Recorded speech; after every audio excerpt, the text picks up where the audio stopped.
कालचं त्या ह्यांचं मुख्यमंत्र्यांचं फडणवीसांचं भाषण विधानसभेमधलं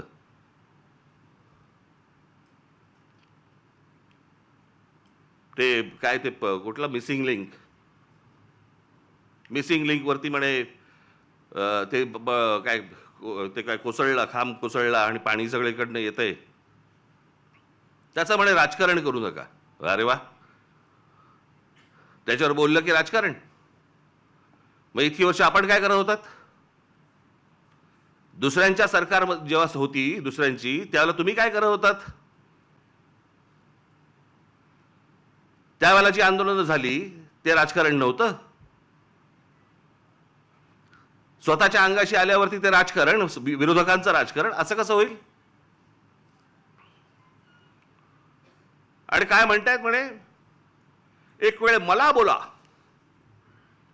पण महाराष्ट्राचा अपमान मी सहन करणार नाही. वा रे वा, लोक त्या मिसिंग लिंक बद्दलच बोलतायत, महाराष्ट्राचा कुठे अपमान करतायत? पण ते काय सगळं घेऊन जायचं, म्हणजे ते वरपासून खालपर्यंत आता काय सवय लागली आहे. केंद्र सरकारच्या कुठच्या गोष्टींबद्दल बोललं की तुम्ही देशविरोधी. आता केंद्र सरकारची कामं आहेत ती, त्याच्यात देशाचा काय संबंध? आता मिसिंग लिंक बद्दल बोललं तर याच्यात महाराष्ट्राचा अपमान कुठे आला?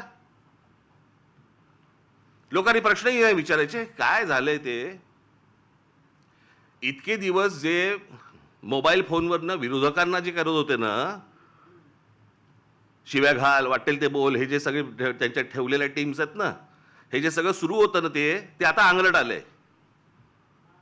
आता यांच्या दामदुपटीने ह्यांच्या अंगावरती येत आहे आणि त्याच्यामुळे लागले आता त्रास व्हायला लागला त्याचा. आपणच सुरू केल्यात त्या गोष्टी. गेल्या 10-12 वर्षातच या सगळ्या गोष्टी मोठ्या प्रमाणावरती सुरू झाल्या. विरोधकांना वाटेल ते बोलणं,